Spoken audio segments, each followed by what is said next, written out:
I'm a guy that's 24. Each day I build some more. I like the sequels. I'm Rich Boy J. Hello boyos, Rich Boy J here back in with another video, and this is going to be my full wave review for the Rise of Skywalker sets from 2019 from Triple Force Friday. In fact, with this wave, it's really just going to be Single Force Friday because I am omitting the Yoda, the Death Star gun, as well as the AT-ST from this review. We're just going to talk about the Rise of Skywalker. I feel this is pretty topical considering today we are going to see the reveal of the new trailer for Rise of Skywalker, so I know this is so late, this is such a late review, but if there are people out there who still care to know what the heck I think of these sets, this video is for you, and I think it'll be kind of cool to just talk about these sets one last time, not really knowing too much about them contextually. I don't imagine the trailer will give us too much context, but this will be really my last public thoughts about these figures, these sets, the film, before we know, I guess, a little bit more from the trailer that'll come out later tonight. If you're not aware, yes, there's going to be a trailer tonight after Monday Night Football,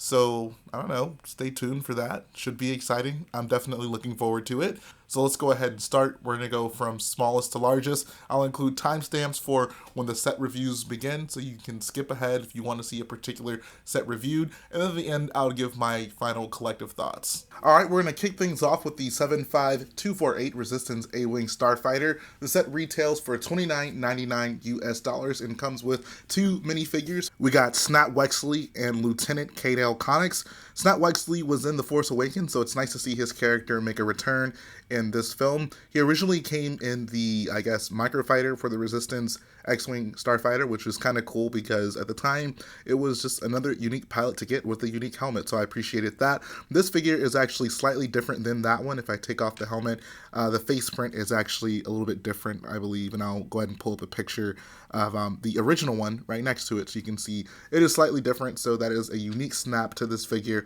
I think the torso print, leg print, and helmet are still the same from that original figure though. Over to the right side is Kadale Connix. Super excited to finally have this figure. She has appeared in The Force Awakens and The Last Jedi. If you don't know who she is, she's actually Billy Lord, that is Carrie Fisher's daughter, so clearly she's playing somewhat of a significant role in this film, I would think, considering she has her own minifigure finally. And you can see one of the cool things is she's now sporting one of the, I guess, iconic Leia hairdos, which, I don't know, that's kind of cool. I would have loved to have gotten her, like, Last Jedi or Force Awakens character because she had, like, the earmuff hairdo from Episode 4 that Leia was wearing in this color, but never got that figure. Hopefully it'll happen at some point, but I'm not going to cross my fingers on that. And then also here's just another look at the back of the Snap Wexley minifig. Move on to the actual A-Wing. I gotta say, I love this set. For one, I'm super excited that they even did this. Like, I thought the Resistance A-Wing, specifically, I think it's like the RZ2, the Rebel A-Wing was the RZ1. And I don't know, I like the way this thing looks. It's a little bit more sleek than the original A-Wing, and that definitely shows in the actual model here. One of the things that I felt was actually key to nailing on this model, and it's a pretty distinguishing factor between this A-Wing and the original A-Wing, are the like wing extensions right here. So on the original A-Wing, the sides just kind of come straight back, and they just kind of taper off right there. Whereas with this one, the wings actually stick out a little bit as you go towards like the cannon section. So the fact that Lego had enough, attention to detail to incorporate that, I think is a big deal and is a big difference between this one and the original. Most people will probably just look at this and say, oh, another A-Wing, but there are quite a few differences between it and the original that make this one a unique set in its own, and I think just a good looking set as well. If we swing around to the back of it, you'll see a familiar sight. Like, this is the iconic, back profile view of the A-Wing, and it looks pretty good. Like, it was still using these, they're like wing pieces, kind of, I guess. I don't love this piece. It's not super accurate to what an A-Wing wing would look like. It's just, the shape is just wrong, right? Like, there shouldn't be this slit in here. I get why they use it, but I don't know. I feel like this is such a specialized piece. They probably could go a long way with just doing, another specialized piece that's actually the correct shape for an A-wing wing, but that really is like a minor gripe. It's not a huge deal. If you go to the bottom side of the A-wing, you can see it's pretty standard, other than you got your two spring-loaded missiles right here, and those are ignited by pushing down on these black, I think those are like Technic L pieces or something along those lines, but you can just push them down and boom, you can light up the enemy one by one. So I don't know, I like it when those flick fires are mostly concealed, and LEGO actually does a pretty good job with that on this model. They're not super apparent and super in the way. It's not something you're gonna have to modify to make it, I don't know, less intrusive. So I appreciate that. One of the other cool things about this set is landing gear. Yes, it has landing gear, so if we go to the bottom, you can see they just can flip up into the actual build. Boom, you got yourself in flight mode. Otherwise, you can retract the landing gear, or I guess deploy the landing gear rather, and sit it on down, which I appreciate. Landing gear on Star Wars vehicles is always nice, but really that's it in terms of the functionality of this set. It's not a super, I don't know, in-depth, complex set, but it's a really good looking set, I think. I think LEGO really knocked it out of the park with this. I think $29.99 is an excellent price for this, considering the last A-Wing was a little bit more. Granted, it did have another small build with it, but a $30 A-Wing sits right with me. I like that quite a bit. Also, I guess one last thing I can show you is the cockpit. I know a lot of people are probably going to complain about this. There's no console. There are no controls at all. It's not a super big deal to me. It's something that if you really want to add, you can just throw in there. But I don't know why LEGO wouldn't just put it in there. There is clearly tons of space to do that. It's honestly kind of shocking they didn't include that. Maybe it has to do something with like them trying to stay below a certain piece count. But I mean, 2 pieces and you have a console. It's really not super difficult to achieve that. So kind of surprising that they would skimp out on that. But otherwise, I gotta say, this is a fantastic set. One thing I like about this is a set you'd probably want duplicates of. You know, it's at a low price point, so it's kind of easy to justify buying 2 or 3 of these and adding a bunch of A-Wings to your fleet. And it's the first time we've gotten a Resistance A-Wing. So it definitely fills a void that we had in Star Wars collections beforehand. Next up, we have set number 75250, Pasaana Speeder Chase. This set retails for $39.99, and I like this set a lot because I feel it's unique. We haven't gotten a ton of Star Wars sets like this, and a lot of people are going to point out the fact that, yo, that's just a desert skiff but recolored. And I mean, it mostly is. Like, just even like the shape of it in these two like areas right here that stick off the back of it, yeah, very reminiscent of the desert skiff from episode 6, but it's red. That's at least different. I mean, it's not the exact same design, of course. And we have a tread speeder, as well as a little background kind of, I don't know, accessory, environment accessory, which I also always appreciate. I feel like we don't see that enough. Like, things just that can be used as just set pieces to kind of make up the scenery of whatever location you're at. So I'm really feeling this set. But if we bring the figs a little bit closer, we can see that, oh yes, this is the one I've really been waiting for, the Episode 9 Rey figure. I think that the printing on this thing is incredible. It looks great. Like, what more can I say about it? I love that, for one, she has a new outfit. I like the design of the new outfit, and I think this minifigure really does do her justice. My one complaint about this figure is they're still using that same face print.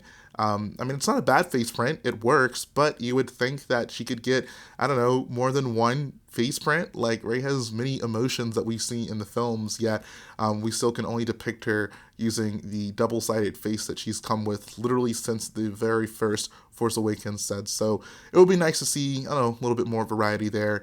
The BB-8 figure is mostly the same as what we gotten before. The one, I guess, unique thing about it is it's actually not the movie version of BB-8, but instead the BB-8 from Resistance, which it has, you can see like the very large photoreceptor. I don't like that. I recently did a video talking about how LEGO's getting what seems to be kind of lazy when it comes to these minifigs. Like, this BB-8 doesn't belong in the set. We should be getting the movie version of BB-8. The fact that they just kind of throw the Resistance version, that honestly is more stylized. It has, like I said, that big photoreceptor right there. That's just incorrect. I feel like this is a trend that Lego's kind of going down where, if they have a minifig that they can put into a set and they have, I guess, like a previous version that may not necessarily be accurate, but one they just maybe have in the warehouse, they're just like, oh, just throw it in, people won't notice. But like, I mean, I noticed, and it'd be nice if we got the attention to detail to these minifigures that it seemed like we were getting before when they were differentiating between Snowspeeder pilots and X-Wing pilots. But that's a tangent I'm not going to go on. I will just say this does not make me happy. Fortunately, the movie version of BB-8 has come in a bunch of other sets, so it's not a huge deal, but not a path that I'd like to see Lego go down. We also get a First Order Stormtrooper with a weird pattern on his chest. I don't really know what to really say about it. It's some sort of logo and not really in any language that we've seen in Star Wars so far, so I'm honestly not too sure what to make of it.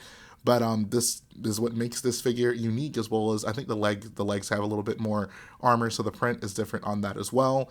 And then we have the Jet Trooper, the one of the new troopers, at least, from the Rise of Skywalker. I'm gonna go ahead and move his gun, and yeah, BB-8 fell. I don't care because it's the wrong BB-8 anyways. But yeah, this is our Jet Trooper. His torso is mostly the same as, I think, like the Flame Trooper, just the design of it. And he also is sporting that weird logo on his chest. Once again, I don't know what the heck that is.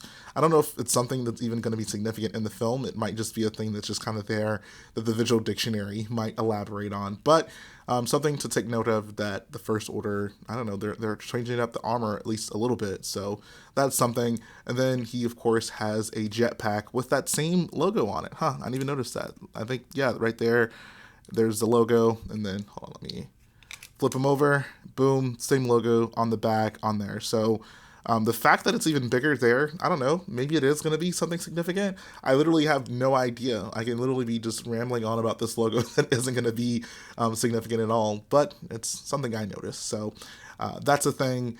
If you'll notice, this is the Rey figure. The back of it, she is sporting a printed hood, which I actually like quite a lot. One last thing I did kind of want to talk about with the Rey figure, and this is not a huge deal at all because her hair is mostly the same from episode 7, but it would have been nice if we got a new hair mold for Rey. Like, the hairstyle is mostly the same, but her hair in episode 9 is just more neat. Like, the buns are tighter, they don't hang as low. It's just a neater version of what she has from the original film. So I don't know, like, if you just wanted to give the main character of Star Wars, a little bit different of a hairstyle, then that would have been cool. It's not a huge thing because it's close enough, but that kind of detail I would certainly appreciate. But enough about the figures. We'll set those aside and let's actually dive into the set. So first thing I'll bring up from the set is this little scenery. It is, I guess, some sort of stand with like weapons in it. Like, there's literally like a chainsaw with a lightsaber handle attached to it, which really sounds like something from the EU, but it's in this box right here. And I don't know, it's like a little tent with flags on it. Looks very Pasaana-esque, like from what we've seen of it in the trailers. It definitely seems to represent the scenery that we see on Pasaana. So I like this. Like I said, it's cool when Lego gives us scenery elements to add to the sets.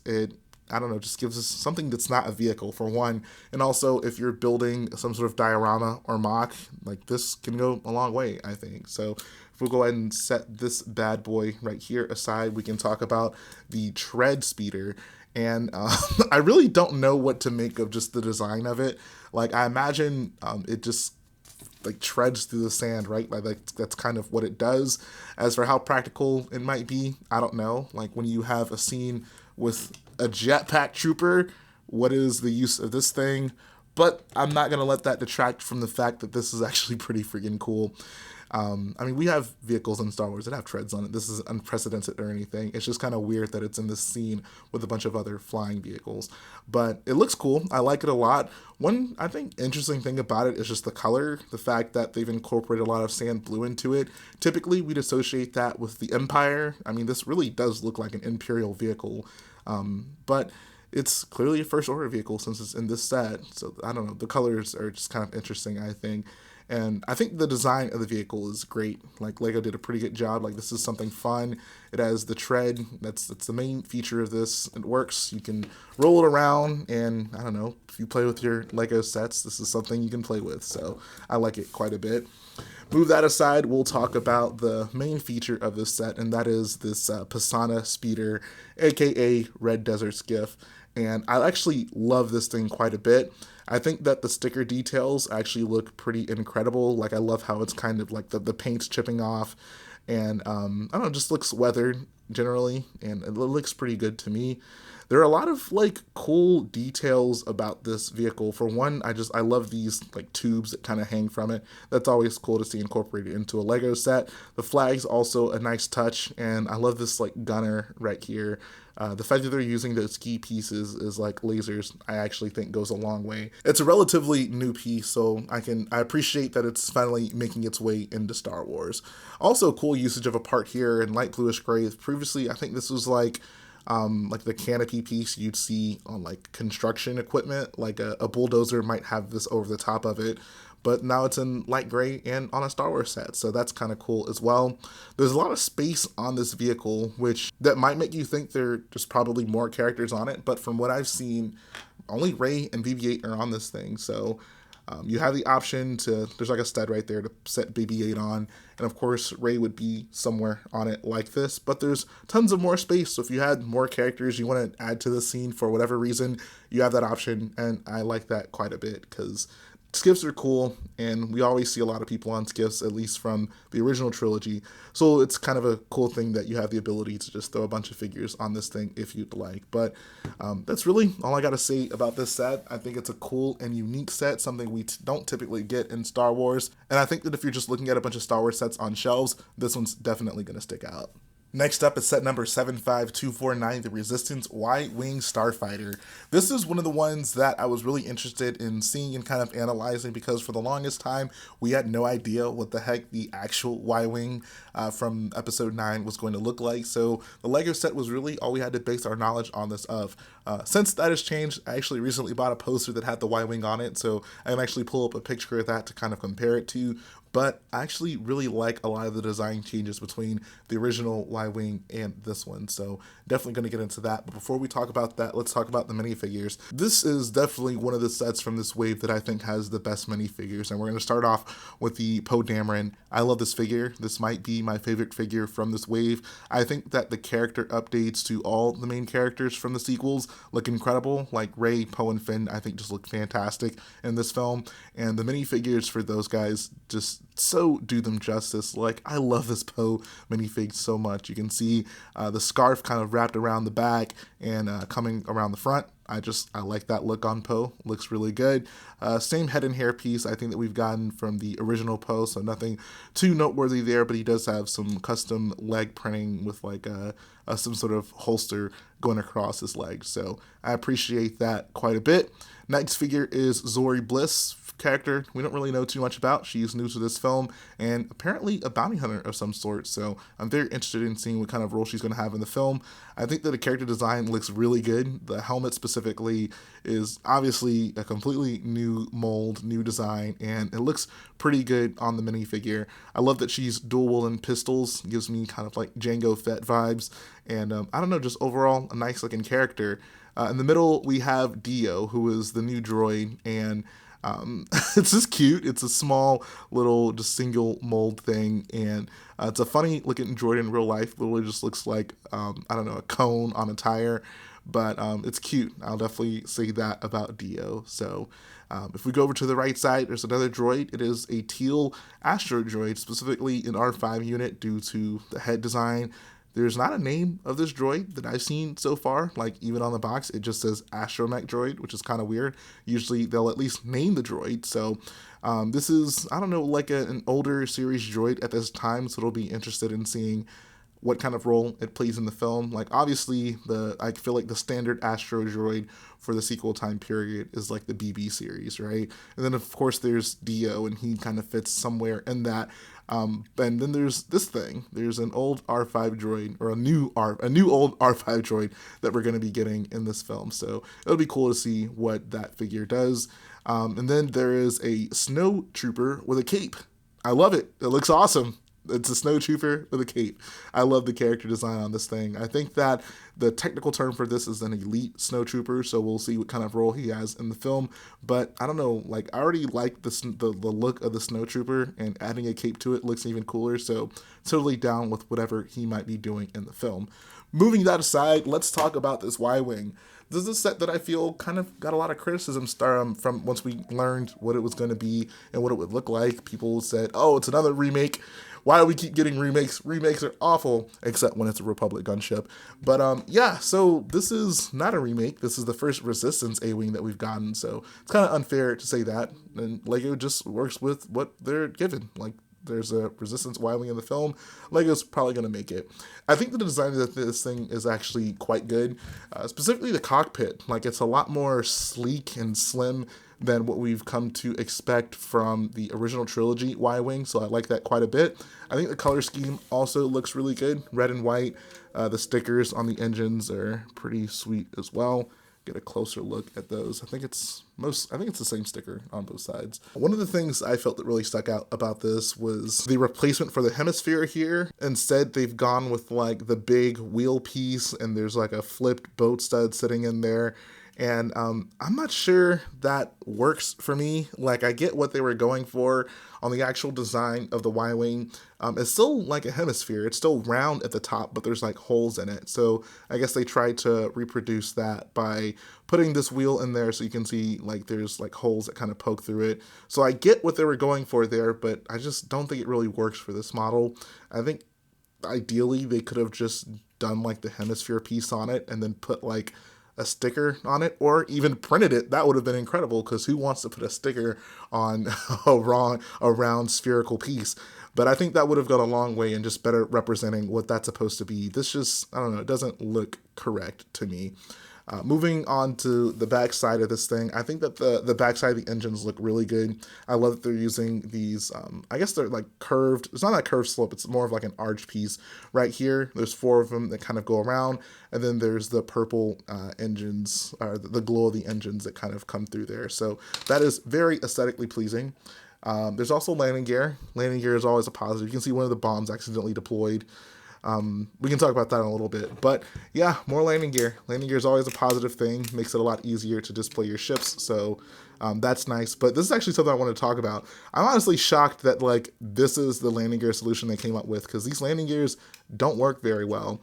You can see like this is the connection. If I just want to deploy the landing gear, it's really easy to just pop off. You have to basically hold down on this and then fold these down. There's just too much friction and the hinge they decided to use here for you to be able to just use one finger and pop the landing gear down. So that's kind of annoying. They easily could have fixed that. It's like, did no one test it? Like, how does that even make it through for LEGO's design process? So that is definitely a gripe on this set.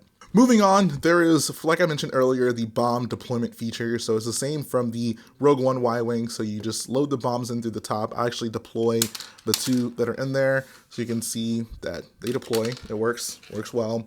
And then you can just kind of sit them in there and then kind of keep them stored.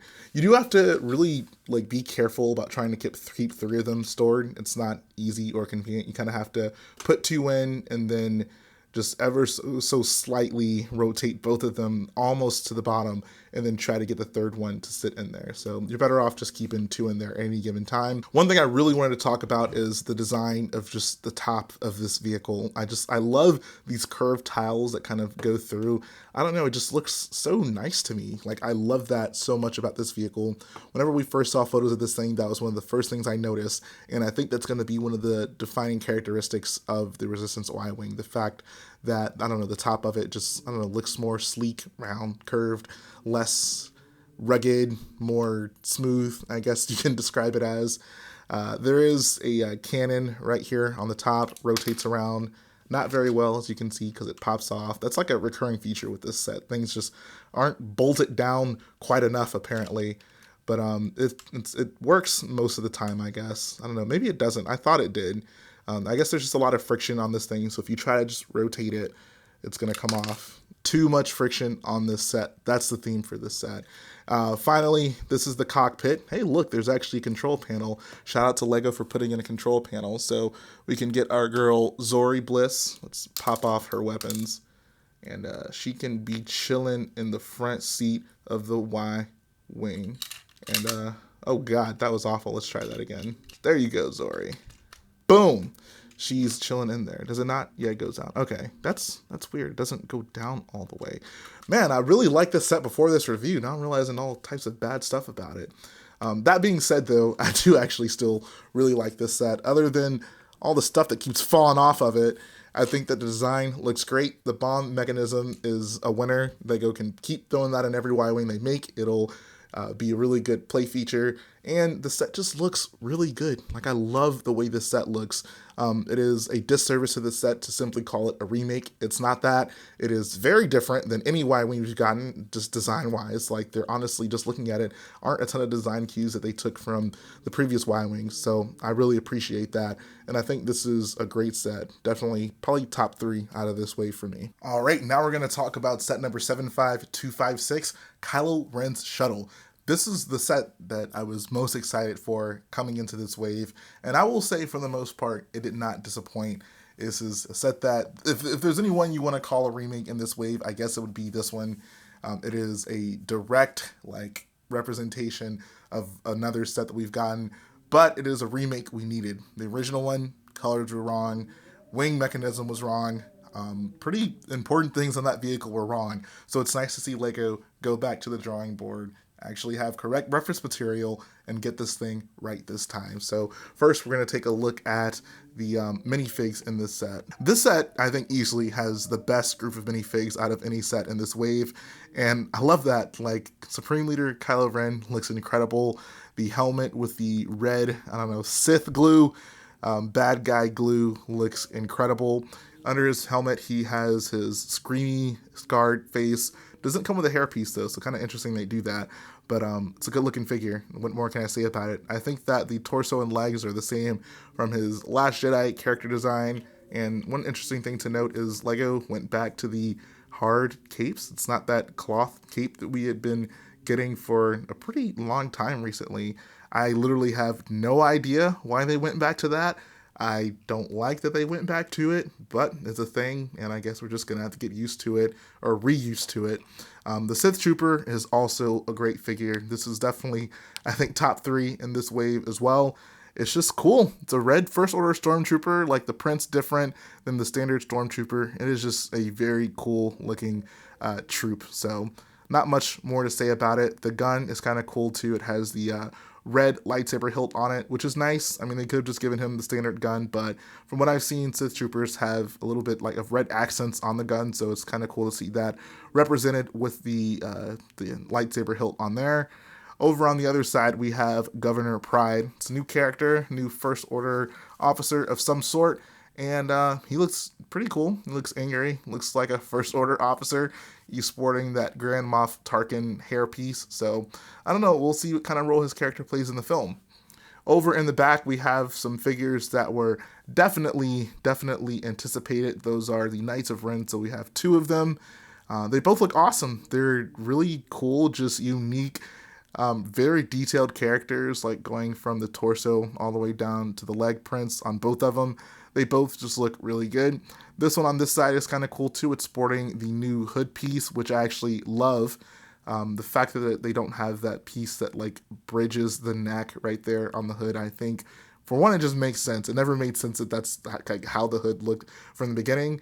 And I think I just really like this new hood piece. I think it looks quite good. And then finally, there's just a standard First Order Stormtrooper. Nothing unique about him other than the fact that he has the skinny frown that we had come to expect from The Last Jedi. So moving the figures aside, let's talk about this set, because I had a lot of feelings about this set moving forward. First thing I want to say before we talk about functionality or anything, the set looks awesome. I think that Kylo Ren's Command Shuttle is a cool looking vehicle, and the Lego set definitely lives up to it. It is just a very cool looking set. Even if you're not a Star Wars fan, I feel that seeing this thing, especially if you have it deployed with the wings out, will definitely get some eyes, which is cool. Like, that's great. If you want to get people to buy a set and that aren't necessarily Star Wars fans, have it be a cool looking vehicle. And maybe they might become fans after that. So that's just one thing I wanted to say without even diving into functionality of the set. But in terms of functionality, there's one thing I got to talk about right off the bat that really is something that disappointed me when I first built this set. So on the back of the box, you'll see there's like a tutorial, not really a tutorial, but a picture just saying like, look, there's a mechanism on this set. If you twist this engine, this is what kind of moves the wings. And I mean, it will move the wings, and that's great and all, but it's basically useless because if you pick the set up, the wings are just going to come out anyways. And that's a big deal for me. Like, if you want to have the ship flying with just the wings up like this, or you just want to be holding it and kind of, I don't know, pretending that it's landing so the wings are folded in, you can't really do that without just holding the wings anyways. So, I mean, I appreciate that the mechanism is there, but like, when would I use it? Like, when would I need to use this mechanism? If I'm picking the ship up, the wings are going to fold out anyways. It's kind of useless in that regard, right? Like, I have no use for this thing other than to show people like, oh, the wings move, but like, what's the point? Like, if I wanted to show them that the wings move, I want to be like, look, like it's stuck like this, and then I twist it and the wings fold out. But when I hold it up, the wings are going to fall out anyways. That kind of is pointless to me. I would have preferred for them to just not have that feature at all and just have the wings be able to stay upright while I'm holding it, or fold out and stay out when I'm holding it, instead of just kind of going where the wind goes. Like, if you're a kid playing with this, these wings are just all over the place. Like, they're floppy. I don't really like that. It would have been cool to just, I don't know, not have the gimmick and have something a little bit more functional and that just makes a little bit more sense. I don't know. How do you guys feel about that? Other than that, I have mostly positive things to say about the set. They brought back the mechanism where if you take these two little doohickeys right here, fold them in, wings fold in. That's awesome. That's a good feature. If we move around back to the front, we actually have a cockpit that we can take a look into. And the cool thing about this is there are 3 seats. There are 3 purposeful seats that were incorporated into this build. On the original, I think there were only 2 actual seats, but you can kind of cram minifigures in it. So I think, like, if you really want it, you could probably fit more minifigs in the original one. That backspace was sacrificed for the wing mechanism here, and you can see, like, that just irritates me. Like, if I'm holding this, I want the wings to just stay in one place, but they're just all over the place. That really does irk me. But yeah, so you have space for 3 figs to sit down in there. One of the other, I mean, I don't know, you guys can tell me whether or not this is a quote-unquote cool feature, and this is something that I'm going to talk about with the Millennium Falcon as well, but there is the bridge at the bottom of it, or the boarding ramp, rather. So if you're, I don't know, want to have your figures boarding the ship, there's a boarding ramp. But tell me how you guys feel about this. So the boarding ramp is there. If you get really low underneath it, you can see there is the boarding ramp, but it's not really functional. Like, the ship sits so low, like the characters can't realistically get under there. So it kind of begs the question, why even incorporate it? Like, I get what they were going for. Maybe if the set had landing gear and set up a little bit higher, it would make a little bit more sense, but you'd still have to make the boarding ramp longer in that regard.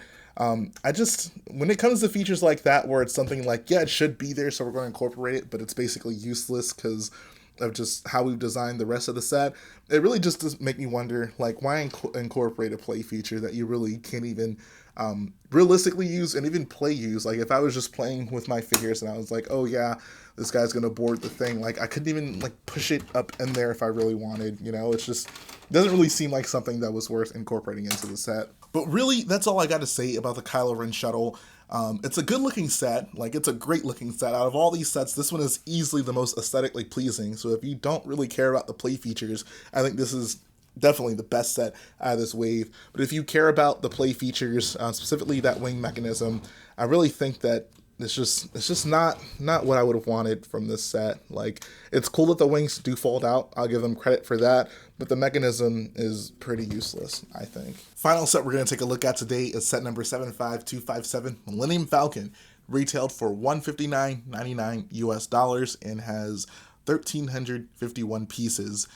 What can I say about this set? This is another one people that were pretty, I guess, upset to learn that we were going to get because, oh man, another Millennium Falcon. How about that? One thing I will say about this set is I think it is easily, by far, the best system scale Millennium Falcon we've ever gotten. LEGO has actually, I feel, done a lot of things to improve this one over the old ones, a lot of new things on the set that I really appreciate. So I'm going to give them credit for it, like where there's sets like the Snow Speeders that are mostly the same as what we've gotten with like the second one ever, like over, what, 15 years. However, with the Falcon, they do at least show a desire to be improving it and giving us something new and unique to every iteration of it that we seem to get. First thing we're going to talk about, though, are the minifigs. This set has the most minifigs. So up front, we have D-O, C-3PO, and R2-D2. The D-O figure is the same as what we saw in the Y-Wing earlier. R2 and C-3PO are the same that we've gotten with most other original trilogy sets. I mentioned this in a video recently also. This is an original trilogy C-3PO, which is wrong. It has a silver leg. You can see right there, if I pull this up closer, the leg is silver. Leg should not be silver. C-3PO in the sequels has gold legs. So kind of disappointing that they just, once again, like I said, didn't care about the details, just threw that figure in this set. But I've already done a whole video on that. Not going to really harp on it in this review. Starting over to the left, we have what might be my favorite figure in this wave. Like I said, it's hard. It's tough to determine that. But I love this figure so much. The Finn. The fact that he has the vest with the tan or the dark tan shirt under it looks really good. I love his character design. He has a new hairdo, which is awesome. His hair is a little bit longer, so they gave him a little bit longer of a hairstyle. This is the young Lando hairdo, also Nakia, and more famously, the Rich Boy J hairdo. He's sporting some blue pants with a holster on the side of it, so you know my boy's packing heat. Don't run up on him. You do not want to smoke with Finn. Moving over, we have old Lando, who is eerily similar to young Lando from Solo: A Star Wars Story, sporting mostly the same outfit. What can I say about this figure? It's a pretty good looking figure. If you ask me, I don't love the like light gray kind of hint that are supposed to represent his like, I guess, graying mustache and eyebrows. It doesn't look amazing to me that they've kind of infused that with black printing on the face as well.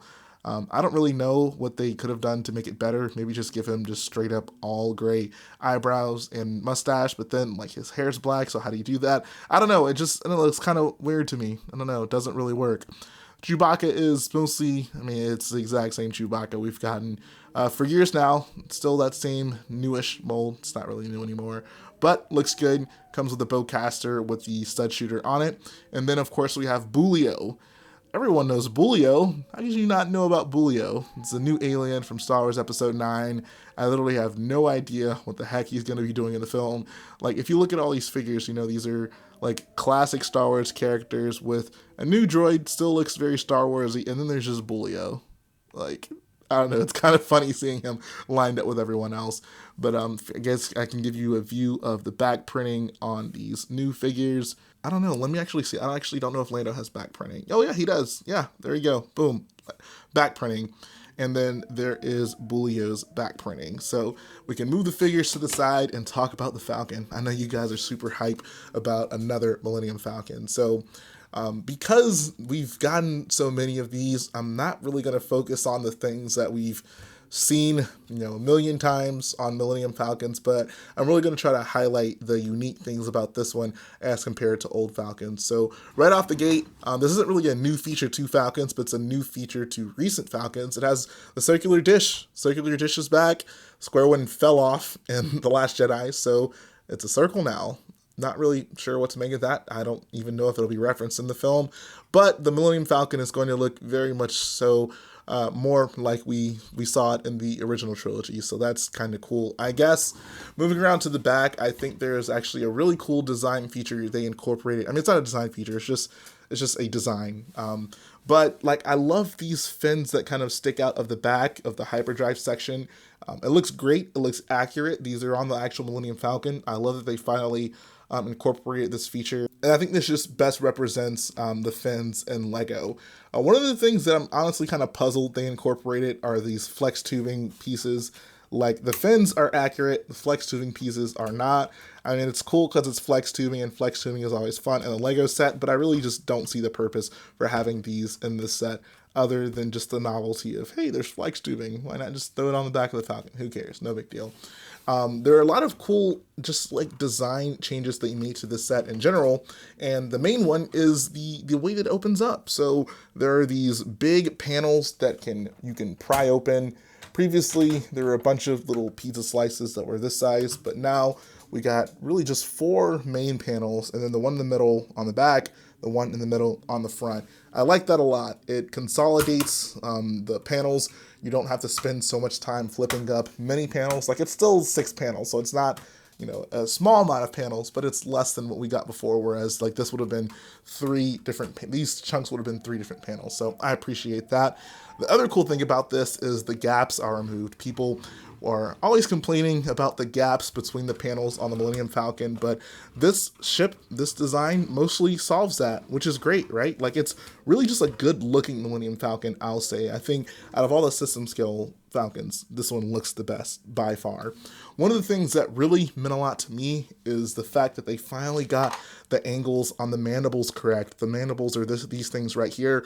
Previously, they were using basically 3x6 wedge plates, which made the mandibles more narrow. You can imagine the mandibles would really just kind of be this angle right here, but now they're using the new 6x4 wedge plate, which means the angle is actually correct and it looks as it should. The mandibles don't look super undersized compared to the rest of the Millennium Falcon, and it goes a long way for me. I love the fact that that's finally correct. Down below, it's worth showing you that there is the bottom turret. It's cool that they finally started adding that. I think they started this on like the 2011, 2012 Millennium Falcon, and it's been on there ever since, so I certainly appreciate that. Really, one of the coolest play features to me on the Falcon is always the fact that you can open up the top and pull out a gunner section. You can put 2 people on there back to back, reminiscent of the original trilogy. Love that, man. Next up, we'll look at the interior. The Millennium Falcon sets pretty consistently have the most extensive interiors of any LEGO set, other than like the system scale Star Destroyers, but always appreciate these. At the back corner, we have the 2 beds, and ideally there'd be a kitchen somewhere in here. The kitchen's actually over here, so it's cool that the kitchen's finally in the sets, right? Like, that's something that was new for the sequel version of the Millennium Falcon, and I appreciate that, you know, it's finally in this set. So I'm not gonna really, you know, harp on the fact that it's not in the right place. Like, most of the things in the interior in this small scale Falcon aren't in the right place. There's a hyperdrive right here. That's what that is. It's the hyperdrive. There's also the section, I don't know what the smuggling compartment is what you'd call that. And it's cool. You can fit a figure in there. Boom. Got to hide a body, slide it in the Falcon. No one will ever know. How awesome is that? I love that they put that in this set. It's always cool to have a smuggling compartment in your Falcon. I think that's a play feature that really goes a long way. For one, because it's just such a big compartment. You can fit a figure in it pretty easily, but you can also just fit a bunch of other stuff in there too. It's a nice big space. Moving over to this side, there's another boarding ramp. I talked about boarding ramps earlier. Once again, the Falcon sits too low. Like, what's the point? Like, I guess with this one, you can more realistically like lay your figure down and like push it up into the Falcon, maybe. Like, oh god, see, you can barely even do that. So I don't know, it just begs the question to me, like, why even incorporate it? Like, it's totally useless. I don't know if kids can. If a kid would have fun, see, I can't even do it. I don't know how much fun a kid could have with that is the point I'm trying to make. So why incorporate it other than just to say, oh, there is a boarding ramp. Can you use it? No! Moving over to the other side, we have the famous Falcon couch with the Dejarik table. I love the design that they've gone with the couch, using these curved slopes for the back side of it and the stickers to kind of represent the styling on the back of the couch, and just the way it wraps around. Looks good. Here's also the shield piece. We've gotten this before. I think it was this in the Force Awakens Falcon? I think it was. It's a good looking Dejarik table. Like that quite a bit, actually. Set that back right there. And then last thing in the interior, we have the Han Solo chair and console. It's a pretty elaborate chair design, honestly. Like, I'm shocked they put this much effort into the chair. Previously, they just give you the standard Lego chair and call it a day, but they really went all out on this chair. It's a good looking chair. And I also really love the console that they gave. Lando, well, not Lando, Han Solo. Well, not Han Solo because he's dead. Whoever's going to be sitting at this chair has a nice stickered console. Looks really good. I appreciate that quite a bit. Really, the only other play feature to mention on this thing is the cockpit. It's the standard cockpit we've come to expect on the Falcon. There are 2 chairs that are kind of offset. And yeah, there's not much else to say. Oh, also, I guess the one thing I can say is there's a little jumper plate for Dio. Dio can sit there. You can sit Dio in the cockpit. How about that? But yeah, that's the Falcon, guys. I like this set a lot. It is the closest thing to a remake in this wave that we've gotten, just down to the design. But like I said, I appreciate the fact that LEGO seems to have really tried to go all out and just make this an evolved Falcon. Like a lot of the bad things or negative things people would say about the other versions of this, LEGO seems to have corrected. And I can't be mad at them for that. Like they're evolving LEGO sets. That's exactly what we should want out of these things. So I think that's incredible. I think the minifigures in this set, specifically that Finn figure, oh man, it's so good. And it's good to have a Falcon on the shelves. It's the most iconic Star Wars vehicle of all Star Wars vehicles. The UCS Falcon is obviously out of the price range of a lot of people, so it's just better when there's one of these system scale Falcons on the shelves. And that's going to finish up our full wave review of the Rise of Skywalker sets from Triple Force Friday in 2019. Wow, can't believe we finally got through all that. But let me know what you guys think about these sets. As some closing thoughts, I think that for a wave that I was pretty initially very criticized for having mostly remakes, I think this is a really strong wave. Every set that has had some sort of predecessor has had a lot of improvements over the original, and the sets that are unique, like the Pasaana speeder, for example, I think hold up their own very well, and this is just a very well-rounded, solid wave with some great figures. Not much more you could ask for. This honestly might be the best wave of the new films that we've gotten. I think either this or the first Last Jedi wave. But definitely let me know what you guys think about these sets in the description, and we'll move on from there. If you guys like what I do, go ahead and support the video by hitting the like button, support the channel by smashing that subscribe button, and I'll be back again very soon.